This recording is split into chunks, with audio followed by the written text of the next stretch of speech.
we're gonna start the proceedings today with Caicedo, Moises Caicedo. So this guy, we were after him in January, late bids, late in January. I think we went as high as maybe 70 million, or maybe 70 million was our first bid. Brighton were adamant, we're not selling him in, January. We can't replace him.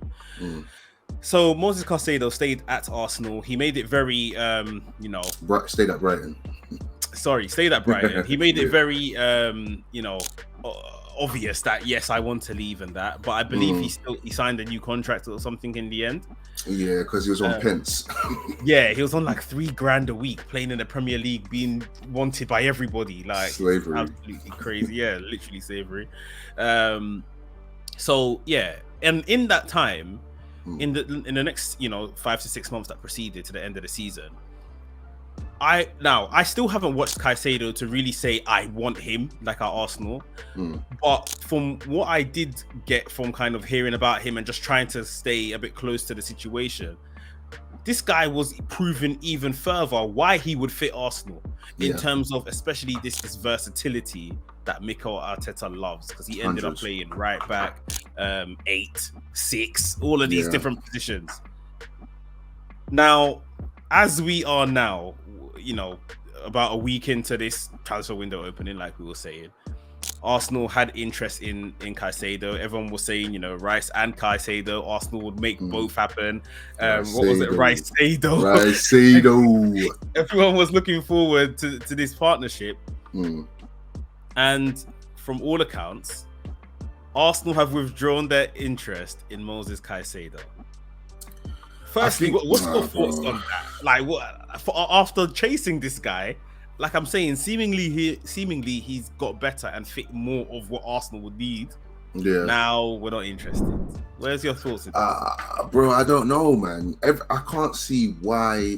I mean, the only thing I think is going to be the price. Like, because they've let go of McAllister for like 35 M's because of release clause things. I think they're like, we need to make back all the P's that we should have made on both of them on him. So I think maybe they've already had a discussion. They've said like, listen, this is the price we're looking for, Caicedo. Maybe it doesn't fit the structure of what we're going to have to do with with Rice and then Havertz. I say Havertz, but yeah, that's the only thing I'm thinking of. And maybe they're thinking we can get a cheaper alternative. But it just, for me, the only grace I'm taking from it is that it sounds like Basuma all over again. Was it last season or season before? We were thinking Basuma, he's the guy, we need to get him. Spurs get him for like 25 M's or something like that, which was crazy. And obviously he hasn't had an amazing time, but more so, I think that's just selection. I still think there's a player in there, but with this Caicedo, even more so, I think he's shown even more than Basuma did, like kind of box to boxy, like you said, versatility. He's 21. Like, we can have him for 3-4 seasons and shop him to Bayern, to PSG, to Real Madrid for P's, for bank. And he's giving you good years. Like, I don't get it. And I think what's making it worse is the other guy. It's likely that Chelsea are trying to buy him, although I think they submitted like 16 million or something. They got rejected. But we're going to buy someone off them, which we're not too sure about, which seems like that could fund it. And I don't know why we're not. I understand you want to get your business done early, but there's times when it's like, you know what, because we know we could get a better deal later down the line, let's just leave it, But yeah, I don't know with Caicedo. It's very baffling. I think it's someone we should be trying to put all our eggs in the basket for. If we were able to get Rice and Caicedo, you don't even need to look at the midfield again for another 4 or 5 years. Yeah, 100. I've heard a lot of people say that they would even prefer Caicedo over Rice, just because of the level of versatility. Age is not to say Rice is old, but age is still more so on his side. Probably more so the versatility argument, but it looks like price, if anything, is the sticking point. Like, And I'm not too sure why. They knew this was the price since January. But this is what I'm saying, bro, because we already stuck up 70, 80. Like, I mean, I don't know. I just feel like you could definitely strike a deal within that 65 and add-ons to 85 like range. Like, he was always going to be that. I don't get it. It's just infuriating. And I just think I see Caicedo going into Chelsea and immediately making them a better team. You're not going to be able to run through them, man, anymore. You know what I mean? It's coming across like SCN back in the day. It's like Mikel vibes, like, you know, just when they was solid. And if he was going abroad, it would just be a shame. You know what I mean? But if he's going to be banging in the Prem now, it's just, again, our name was there. We were the first ones, you know, but I guess we'll see in it. I don't know. I think like another thing that they could be thinking of or could be considering is, obviously we're not getting Caicedo. Maybe, obviously, if we were, I think what everyone had kind of thought was Caicedo would play 6, Rice would play 8. Maybe with this other guy getting involved now in Havertz, the plan is Rice 6. Havertz 8. I don't know. The thing is, I hear it. I think Rice is versatile enough to do both, but I would kind of like to see him as an 8 over a 6.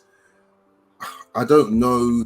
I mean, I think it's because on his day, Partey's like the best 6 in the Prem, possibly in Europe. Like his passing, the way he receives the ball on the turn.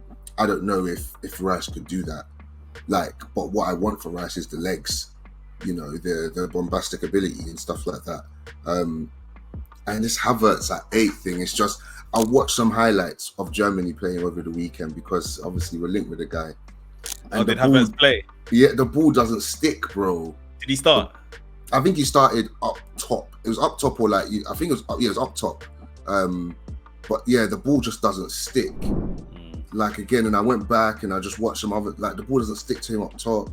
And there's definitely a player in there, don't get me wrong, but I just don't. Yeah, I think, they played Poland in a friendly and they lost 1-0. It was just, I'm just not, like, I see people post the stats, great ball carries, he can dribble, you know, he's rangy, all this stuff. But it doesn't translate. And I know, you know, Arteta's ID or Edu, whatever, has been, on the whole, good. But I just think it's a lot of money for someone who, you know, like, this is, you're saying that he has to bang. And we've seen him already go to Chelsea for big P's and not bang. Bar a Champions League final goal, granted, he has not done anything for me to even think, oh yeah, you know what, it's a bit out of left field, but bro, that's actually all right. I don't know, man. I'm shook, bro. I'm shook. Like, I just can't see it. It's just, I think that's the thing, is that we can't see the. Yeah. You can't envision it. Like I said last week's pod, I'm just trusting Edu and I'm trusting Arteta on this one and where they think he can fit in and what they think they could do with him. They revolutionized Xhaka in a way we couldn't have ever expected. So he's got some type of magic hat there, Arteta. So, you know, we'll see. But just going back to Caicedo, I think if we're not getting him, like, I think it's a mistake. Yeah. But I'm just trying to think, you know, right, forget about it. He's not coming. Who's next? Lavia has been mentioned. This kid at Southampton, 19. They're saying he's a really good prospect, big prospects for the future. At the same time, people obviously prefer Caicedo. I mean, to be honest, age, yes, is a difference, and maybe what they do on the pitch. But in terms of profile of player, like they're as raw as each other in the Premier League. If you see what I mean, definitely. So yeah, maybe Caicedo's got you know, a bit more fanfare right now because he's a bit older, a bit more mature, and all that kind of stuff. But surely that will come with Lavia. And if Lavia is on this trajectory that everyone says he is, I haven't seen this guy play. I'll hold my hands up now and say I ain't seen him play. If he's on the trajectory everyone says he is, and he's an England boy as well, like, this is another good asset that we could you know, acquire and use. I don't know if he's ready for, you know, to play in our first 11 yet. Do you know? This is the thing is that what's great is that at 19-year-old, at 19, he's played like a full season of Premier League football, you know, which is good. And what I've seen of him, he can, like, from what he can definitely, like I said, obviously, but he can do that. He's really good at receiving the ball and knowing where to turn out, how to, you know, let the ball run and all that sort of stuff. And he's got good feet, obviously strong, athletic and all that stuff. But you still worry about the age, you know, like the moments, like it's a bigger prospect. You know, when you're at Southampton, you know, you're expected to be losing every week, especially last season. You know, coming to Arsenal now, we're expected to perform, Champions League, important games. I don't know. And, you know, Arteta's funny with age and things like that. I'm still a little bit like, I'm not sure how he's going to treat him. Will he actually put him in there, or will he just have him there when it's like, oh, Partey's injured, now step in? Or will he like begin to, you know, bleed him in bit by bit?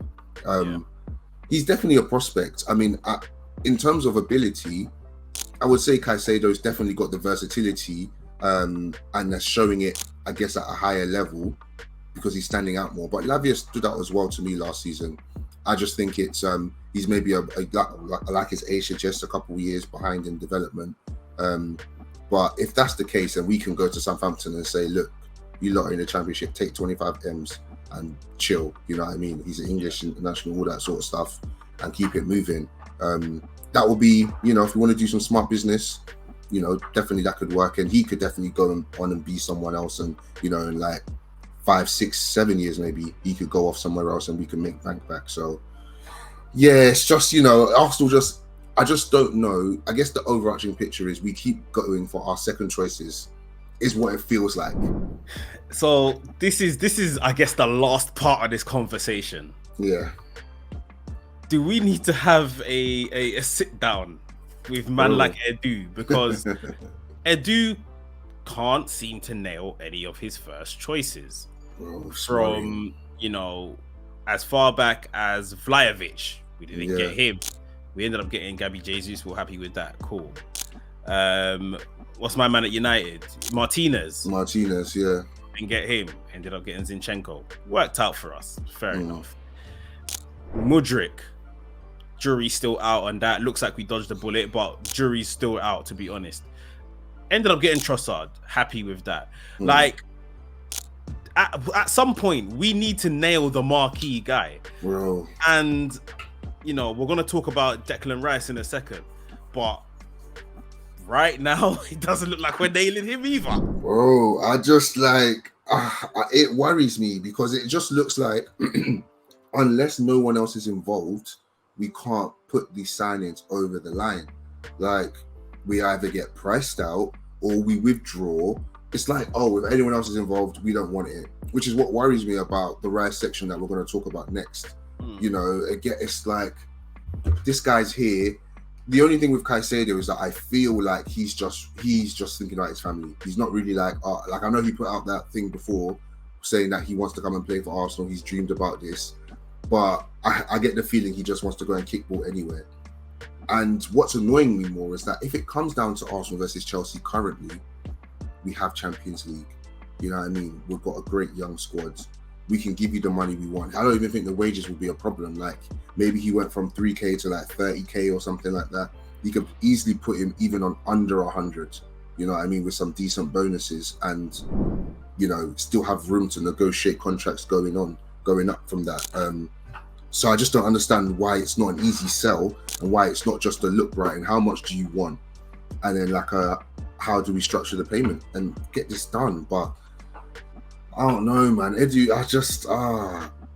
I know we don't know what goes on, but you can't help but think we don't get it over the line, and then we end up going for like a plan B, which seems to bang, which means obviously the talent ID that we're doing is good, that our plan Bs are looking just as good as the plan As, if not better, because they just seem to go off and not do as well, or just as well as the player we bought. But it's just us, it's not good, because one day we're going to end up going for A, get B, and B is going to look not as good as A, and then we're going to be, you know what I mean, vexed. Or it's just another thing where, you know, once we do or we're trying to get a player. It's like, but you couldn't bring my man here. You couldn't bring this guy here. You couldn't bring that guy. Why do I want to join? Exactly.